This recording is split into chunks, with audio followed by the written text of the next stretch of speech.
Hello, I'm back again. I'm like that bad penny. I keep turning up, don't I? And breathe, and on I can go. A friend of myself, one of my lovely friends, she helps me with the channel by letting me know if she comes across any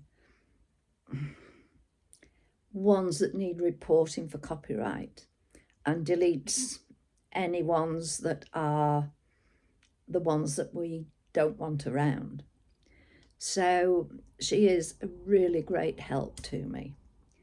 And she is the one who did most of the pinning in the map because she could see, well, just about with the glasses on and the magnifying lens from my craft thing. Yeah, we got there in the end and had some giggles along the way. But I was tossing something round with her on WhatsApp, and she said, it'll be all right. We can do it. And you know, that just jumped out at me, bit me on the nose. And I said, I like that. And ever since, I've been saying, instead of using the positive message to myself, I can do it, I now say, I can do it.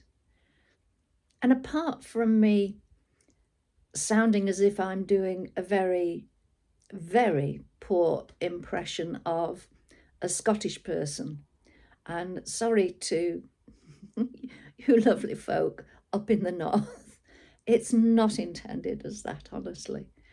I've found it helps because it's really made it more personal rather than I can do it, I can do it.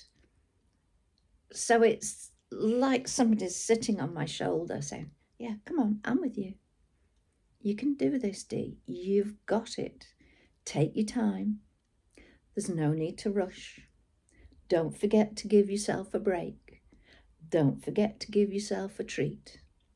And if you find that you're getting tired, then do both of those. And it has helped. So I thought I would share it with you.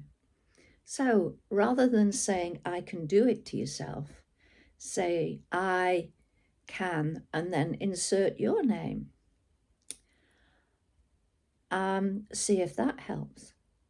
Or alternatively, we could have a group one, I can do it.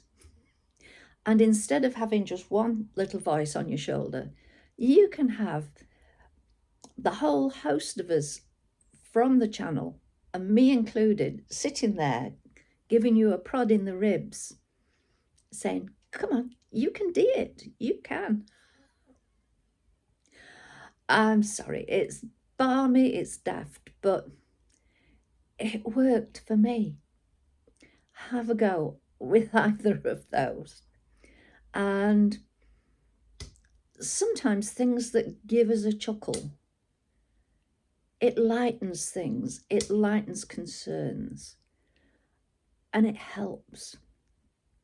And I'm very much aware that I use humour in many circumstances to lighten, not just for me, but for others around me. I know in the dentist, I'm often making quips.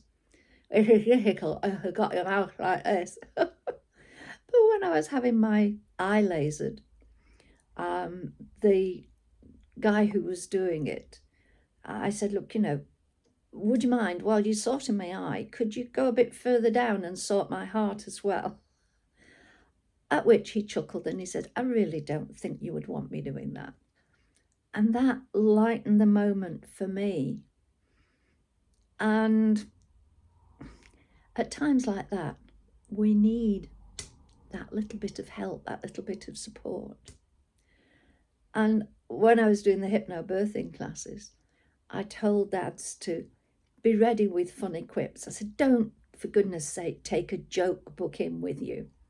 But, do use funny quips. I said, giggles are good. Giggles are always good. I said, and in fact, giggles help to nudge the baby down a bit. So one of the mums said, I don't give him the opportunity to be cracking jokes. She said, he's bad enough as it is. If you're giving him permission to crack jokes, she said, I think I'll either be dispatching him from the birthing room or hitting him with a pillow or something.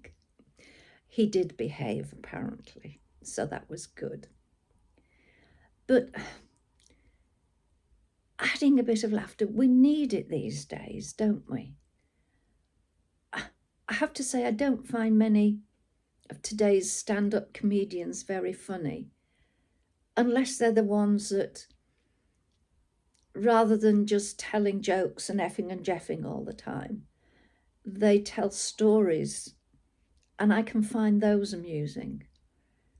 But I do prefer the comedians that are no longer with us.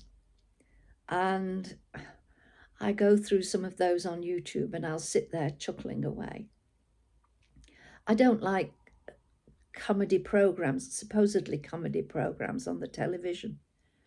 I think I'm just getting a niggly old woman. Or maybe not. No, we'll say I'm not. Okay? Where I'm not.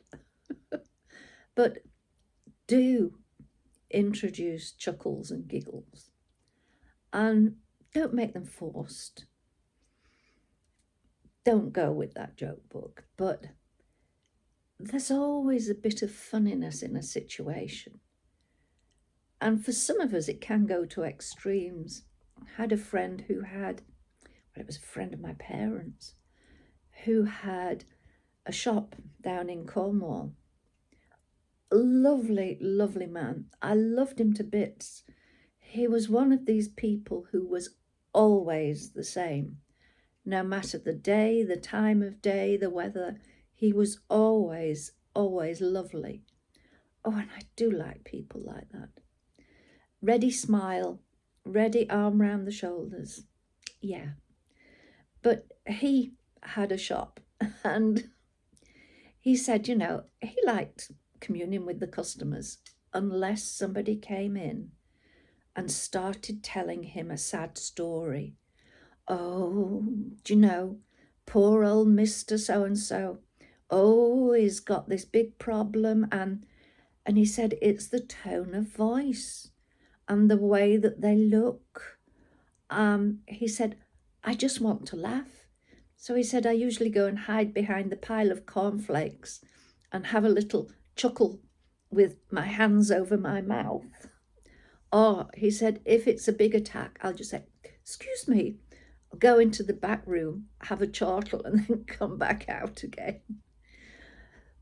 Yeah, that must have been a rather big disadvantage. But I imagine that he got away with it. He was that kind of character. So on that note, have a think about I can whatever it. Or if you want to use I Can Dee It, join the troops. Maybe we'll start a trend. I've always wanted to be a trendsetter, but I think I've left that a bit late, don't you? On that note, take care. Thank you for joining me, as ever. Speak to you soon. Bye for now. Bye.